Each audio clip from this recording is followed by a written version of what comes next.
Hello everyone, let's jump straight into the risk breakdown structure, often called RBS. When we talk about the RBS concept, we are talking about a hierarchical way of organizing risks by their sources so that nothing important is missed. In very simple words, RBS is like a family tree for risks, showing big risk areas at the top and more specific risks underneath.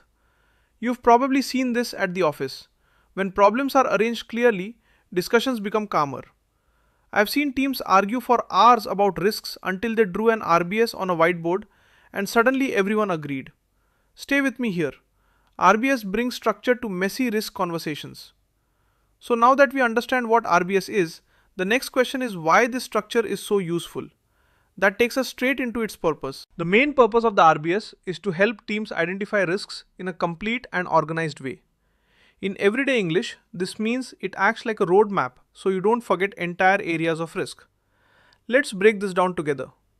Without structure, teams focus on obvious risks and ignore quiet ones.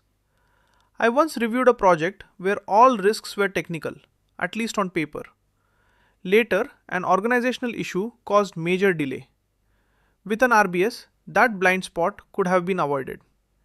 You've probably seen something similar. Stay with me here. RBS helps us see the whole picture. So now that we know why RBS is useful, the next step is understanding what it is actually made of. That's where we are heading next. An RBS is made up of high-level risk categories that are broken down into more detailed subcategories. In simple language, this means starting broad and then drilling down. Let's break this down together. At the top, you might see areas like technical or external risks. Under those, you list more specific sources. I have seen teams treat this like brainstorming with direction instead of chaos. You've probably seen this at work. Once the big buckets are clear, details flow easily.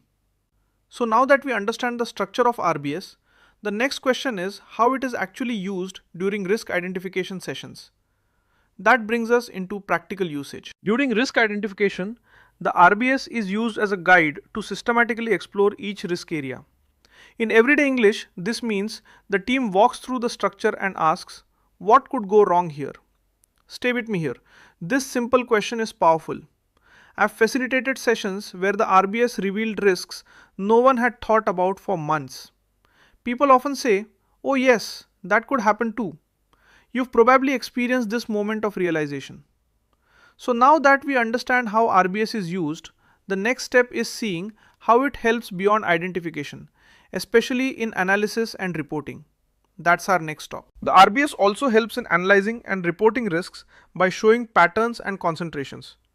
In simple words, this means you can quickly see where most of your risks are coming from. Let's break this down together. If many risks fall under one branch of the RBS, that area needs attention. I once saw leadership change priorities after seeing that most risks were external. You've probably seen how visuals change conversations. Stay with me here. RBS turns data into insight. So now that we understand how RBS supports analysis, the final step is understanding how it fits into ongoing risk management. The RBS is not a one-time tool.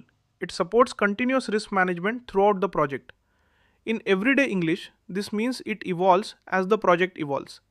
New risks can be added under the right branches and old ones can be closed. I have seen projects keep their RBS visible and alive, and those teams always felt more prepared. That consistency makes risk discussions faster and more focused. So now that we've walked through what the RBS is, why it exists, how it's structured, how it's used, and how it supports analysis and continuity, you can see how this simple structure quietly strengthens risk management from start to finish. We are going to discuss technical risks in details in next chapter.